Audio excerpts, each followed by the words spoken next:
nos différents, mon ami. Asseyons-nous et discutons. Oh là là là. J'étais en exil. Tu m'as dit de rentrer. Que le pays avait besoin de tous ces enfants. Pour sauver la mémoire de tous nos disparus.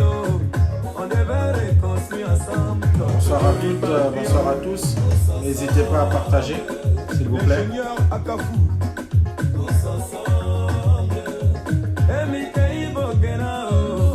Nous devons assurer notre cohésion sociale et préserver l'unité nationale. Bonsoir à toutes, bonsoir à tous. Partagez, partagez, s'il vous plaît. L'international Gosson Yukuri. La paix n'est pas un vain mot, mais un comportement toujours au quotidien. L'amour non plus une face, mais sentiment d'hiver. La valeur sûre. On doit s'aimer tous, tout autour de nous. Tous ensemble. Yeah, plein coup de chariot.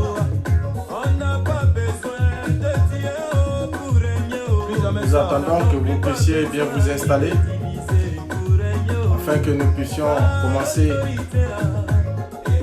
notre message de paix ce soir. Comme vous avez dû certainement le constater par rapport au titre, nous allons essayer ce soir de donner notre point de vue sur l'école ivoirienne qui aujourd'hui souffre. Nous allons essayer de nous prononcer là-dessus afin que tous ensemble nous puissions apporter, n'est-ce pas, nos différentes contributions pour que les enfants de la République puissent retrouver le chemin de l'école.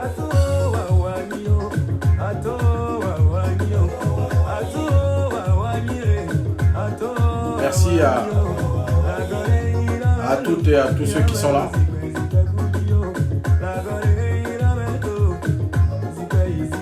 N'hésitez surtout pas à partager. Antonio Dawenji, Maman Bernadette BCAO, Charlie Front Mesmer, Benbi l'arrangeur.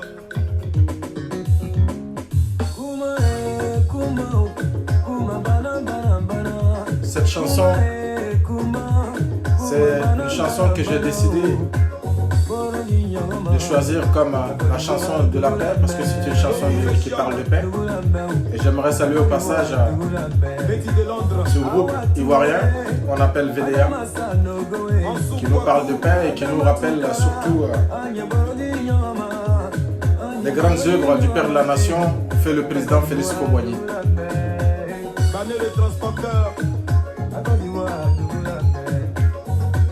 Des maisons, Jean-Paul de Paris, le footballeur Eli Koupi. Partagez, partagez afin que le message de paix de ce soir puisse parvenir au maximum de personnes. Parce que nous avons besoin nécessairement que les enfants de la République, cette génération, ne soient pas sacrifiés comme la précédente, afin que la nation puisse donner une éducation à ses enfants. On n'est pas être ceux-là même qui vont conduire la destinée de notre nation dans les années à venir.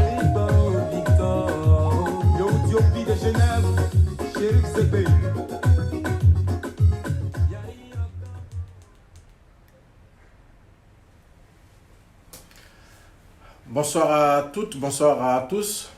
Nous voilà encore une fois de plus ce soir dans cette même dynamique, cette dynamique qui consiste à faire en sorte que le climat social apaisé qui règne en ce moment dans notre pays puisse être renforcé, que chacun puisse apporter sa contribution pour consolider la paix dans notre pays.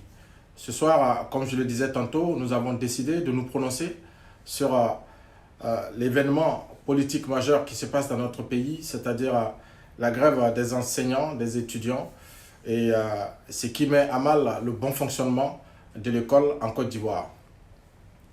Nous recherchons la paix, c'est vrai. Nous sommes pour un climat social apaisé dans notre pays. Et ce climat social apaisé dépend aussi d'un certain nombre de facteurs qu'il faut prendre en compte. C'est-à-dire le bon fonctionnement des institutions, le bon fonctionnement du système de santé, le bon fonctionnement du système éducatif, le bon fonctionnement de la sécurité pour le peuple de Côte d'Ivoire. Tous ces éléments, n'est-ce pas, concourent au retour de la paix dans notre pays et, n'est-ce pas, sont des facteurs qui ont une importance capitale pour, n'est-ce pas, consolider le climat social apaisé dans notre pays. Le constat que nous faisons, c'est que depuis un certain nombre d'années, les chefs d'État se succèdent à la tête de notre pays.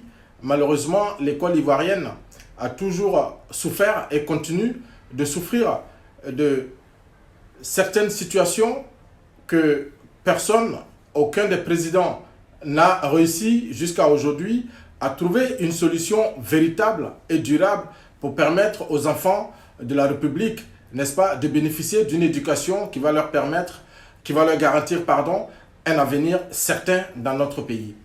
C'est dans ce sens-là que nous avons décidé ce soir d'intervenir et de donner notre opinion, notre avis sur cette situation qui ne peut plus durer selon notre entendement. Il est temps, véritablement temps, que les responsables politiques de notre pays puissent, n'est-ce pas, adopter ou sinon prendre les décisions qui vont permettre aux enseignants, au corps enseignant et aux élèves, n'est-ce pas, de reprendre le chemin de l'école. J'aimerais ce soir interpeller les uns et les autres, que ce soit le système éducatif et plus particulièrement Madame Kandia Camara qui est en charge, n'est-ce pas, de l'éducation nationale dans notre pays. Moi, je crois qu'au-delà des interventions sur les chaînes de télévision pour expliquer ce que le gouvernement a pu faire depuis que vous êtes aux affaires, pour, n'est-ce pas, concernant les augmentations des salaires et tout ce qui va avec, je crois que le moment est venu pour vous de faire en sorte de vous retrouver avec tous les partenaires du système éducatif de notre pays, afin que une discussion, des débats puissent être engagés, des débats francs, des débats au cours desquels les problèmes qui minent aujourd'hui l'école ivoirienne peuvent être posés pour que, n'est-ce pas, le gouvernement puisse apporter des solutions adéquates, puisse, n'est-ce pas, répondre ou sinon parvenir à satisfaire les différentes revendications, celles qui sont possibles d'être satisfaites dans l'immédiat, que ces solutions puissent être apportées, et celles qui vont devoir être sujets à des réformes profondes du système éducatif de notre pays puissent l'être, afin de donner une véritable image acceptable à l'école de notre pays. Parce que le constat, comme je disais tantôt, que nous avons fait, c'est que depuis le décès du père de la nation, depuis les années 90, l'école ivoirienne souffre et aucun des présidents qui, n'est-ce pas, a eu à diriger notre pays n'est parvenu à trouver une solution pour permettre au peuple de Côte d'Ivoire d'avoir un système éducatif fiable pour garantir un avenir certain à la jeunesse ivoirienne. C'est dans ce sens-là que je souhaite interpeller Madame la ministre pour qu'elle puisse, au-delà de toutes ces interventions, au-delà des prouesses que vous avez pu faire à l'égard du corps enseignant, que vous puissiez, n'est-ce pas, décider d'une rencontre ou de prendre à témoin, pourquoi pas convoquer, n'est-ce pas, un débat sur la chaîne nationale qui est la RTI, où sera représenté les différents syndicats et le gouvernement, où sera représenté aussi, pourquoi pas, la société civile, pour qu'il y ait un véritable débat. Un débat où les syndicats pourront, n'est-ce pas, aux yeux de la nation, poser les différents problèmes qui sont les leurs, afin que le gouvernement puisse répondre de façon efficace et une bonne fois pour toutes, pour donner, n'est-ce pas, à l'école ivoirienne cette image qu'elle avait eue à l'époque au temps du père de la nation, j'ai nommé feu le président Félix Houphouët-Boigny, parce que nous ne pouvons pas continuer, comme vous l'avez si bien dit, monsieur le président, et que vous avez dit et souhaité que dans les prochaines années, vous souhaitez qu'il y ait une transmission de pouvoir à de nouvelles générations. Alors, je crois qu'il est temps que nous puissions faire en sorte que cette génération qui aujourd'hui est dans la rue depuis un certain nombre de temps, cette génération qui souffre par des conditions pas adéquates au bon fonctionnement du système éducatif, que vous puissiez personnellement vous pencher sur ces différents problèmes pour donner, n'est-ce pas, à cette génération une éducation qui va lui permettre, n'est-ce pas, de succéder à une génération, celle à qui vous comptez transmettre le pouvoir. Parce que si cette génération n'est pas éduquée, j'ai peur pour le devenir de notre pays que vous souhaitez reluisant, dans lequel vous souhaitez un Ivoirien fier d'être Ivoirien, un Ivoirien qui a du travail, un Ivoirien qui peut se soigner, un Ivoirien qui vit dans un pays où il y a des infrastructures, un Ivoirien qui vit dans un pays où le développement fait partie, n'est-ce pas, des locomotives du président de la République. Ceci dit, ce soir, j'aimerais aussi interpeller les parents d'élèves afin que dans les différents mouvements de grève, que chacun puisse conseiller à son enfant. Une grève, elle peut se faire de plusieurs façons. Au lieu d'aller, n'est-ce pas, manifester dans la violence, demander aux enfants, s'ils adhèrent à ce mouvement de grève, qu'ils restent tranquillement chez eux pour éviter, n'est-ce pas, que dans les différentes manifestations, que nous puissions perdre encore des frères ou des sœurs. La Côte d'Ivoire a tant souffert, n'est-ce pas, de toutes ces crises. La Côte d'Ivoire a perdu beaucoup de ses enfants et aujourd'hui, notre combat, c'est de faire en sorte qu'une démocratie puisse s'installer, que chacun de nous puisse s'exprimer, que chacun de nous puisse, n'est-ce pas, adhérer à une idéologie, à un parti politique ou, n'est-ce pas, prendre sur lui l'engagement d'adhérer à un parti, de militer dans ce parti, d'exprimer ses convictions sans toutefois être inquiété, comme nous l'a bien dit le chef de l'État.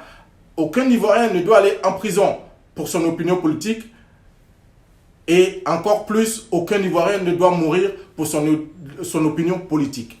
C'est ce message que je voulais transmettre aux parents d'élèves qui, au quotidien, vous vous battez. Nous savons les conditions difficiles dans lesquelles vous vous battez, n'est-ce pas, pour donner les moyens à vos enfants pour qu'ils puissent aller à l'école.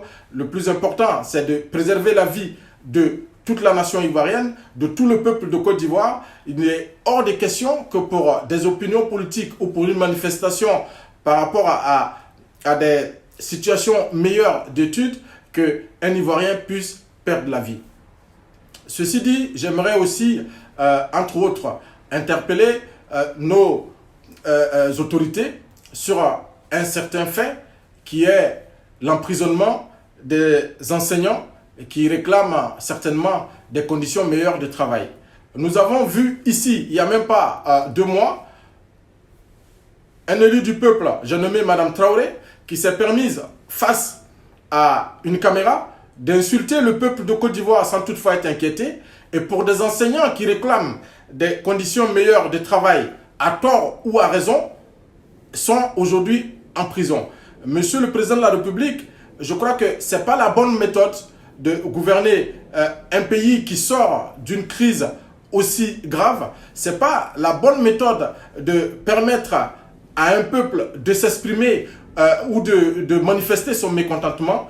Je crois que si vous continuez sur cette voie, continuez à empêcher les uns et les autres de s'exprimer, de manifester leur mécontentement, le peuple à la fin va se sentir opprimé et j'ai peur pour la réaction de ce peuple, Monsieur le Président. Faites en sorte que ceux qui sont sous votre responsabilité, ceux qui incarnent, n'est-ce pas, nos institutions, puissent adopter une attitude qui vise à renforcer la paix dans notre pays, à permettre à l'Ivoirien de vivre dans un climat social apaisé, permettre à l'Ivoirien, n'est-ce pas, de pouvoir trouver du travail parce qu'aujourd'hui, tout ce que nous vous demandons, c'est de développer la Côte d'Ivoire, de permettre à l'Ivoirien de se soigner, de permettre à l'Ivoirien de trouver du travail et surtout de permettre aux enfants de la République d'aller à l'école.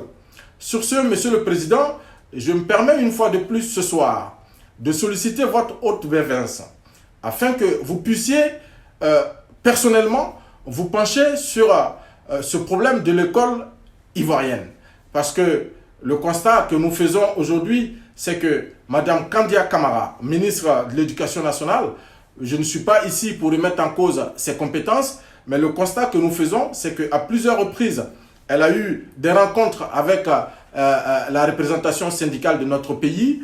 Je crois qu'elle a essayé à maintes reprises de trouver des solutions et à chaque fois, les grèves se répètent. Je crois que le moment est venu, Monsieur le Président de la République, d'éviter que nous fassions descendre l'école ivoirienne dans la poubelle. Le moment est venu pour vous de trouver un autre interlocuteur qui certainement aura plus d'écho ou aura un écho favorable auprès de la représentation syndicale du corps éducatif afin de donner, n'est-ce pas, une certaine tranquillité à l'école ivoirienne. Madame Kandia Camara, certainement, qui a toujours été loyale ou qui s'est battue aux côtés de vous, auprès de qui vous avez beaucoup de reconnaissance, peut servir à d'autres postes, Monsieur le Président de la République. Nous ne sommes pas ici pour demander la démission ou demander le renvoi d'une personne qui a été nommée par vous, parce que vous avez bénéficié de la confiance du peuple de Côte d'Ivoire et par ricochet, si vous nommez des gens, c'est parce que vous estimez que ces gens-là ont la compétence requise pour jouer le rôle à leur confier.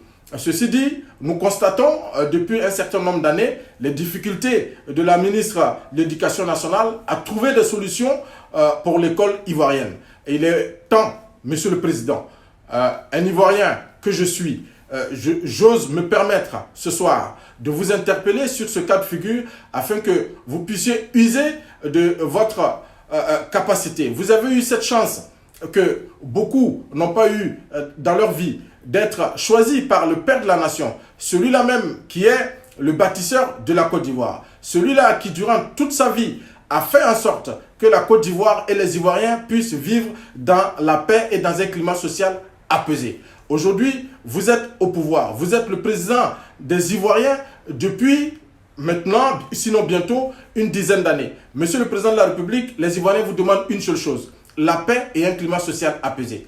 Les Ivoiriens vous demandent une seule chose, un système de santé efficace. Les Ivoiriens vous demandent une seule chose, la sécurité. Les Ivoiriens vous demandent une seule chose, le développement de leur pays pour permettre à chacun d'eux de trouver un emploi pour pouvoir subvenir aux besoins de leurs différentes familles, Monsieur le Président.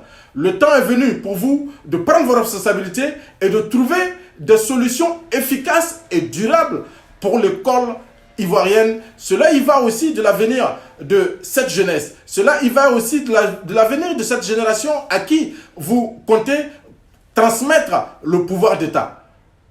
Monsieur le Président, c'est un de vos fils qui vous parle. J'espère que ce soir, mon message sera entendu et que vous ferez en sorte que dans le jour à venir, nous puissions trouver, n'est-ce pas, des solutions pour permettre aux enfants de la République de retrouver le chemin de l'école.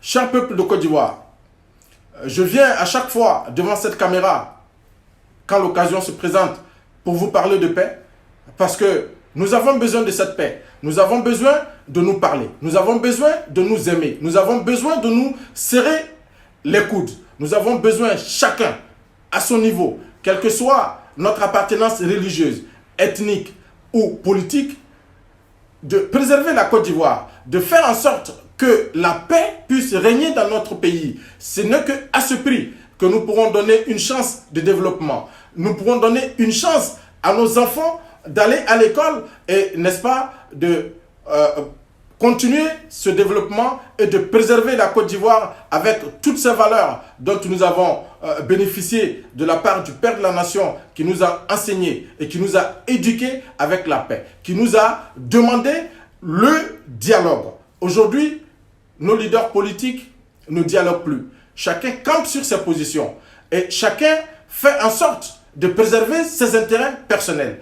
Alors que nous devons penser d'abord à l'intérêt national, c'est-à-dire la Côte d'Ivoire, la paix en Côte d'Ivoire, la sécurité en Côte d'Ivoire, la santé en Côte d'Ivoire. J'aimerais au passage profiter de cette occasion pour remercier tous ces leaders politiques de l'opposition qui essayent de se retrouver et de créer cette plateforme pour, n'est-ce pas, discuter et trouver des solutions pour tous les problèmes qui minent notre pays depuis 1990, auxquels tous les présidents qui se succèdent ont du mal à trouver des solutions.